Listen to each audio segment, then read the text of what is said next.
This is a very good question, but what are the mandatory items that are needed to bind a quote?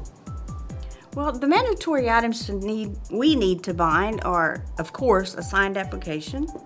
We need loss runs, current loss runs, not from years ago.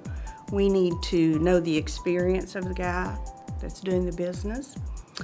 We need usually the terrorism, the state surplus lines form, any other carrier forms or applications that are needed, supplemental apps along with the accords.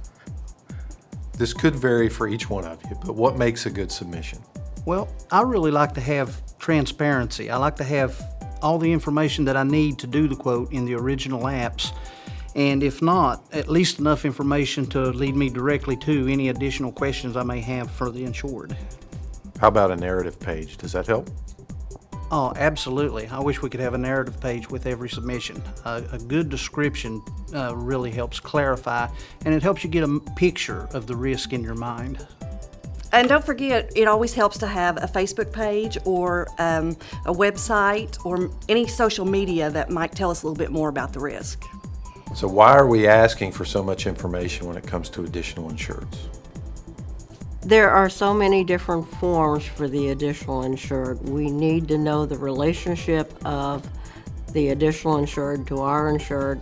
If our insured is working for them, we need to know specifically what our insured is doing for them and the location where it is at. The new policy issuance system's requiring us to put a lot more information on the endorsements when they're typed. What is the most unique risk you've ever written? I think the pet product where the dog was chasing the geese off the local golf course. So what class code did you end up using for that particular risk? We used an animal handler classification because basically that was the only thing that applied. It was one of those general classifications you could put a lot of animal-related risk into. So we did have one interesting case where there was a bull that was high value for reproduction. So the owner wanted to insure the reproductive cells, if you will, until they were sent to the cow that was going to breed.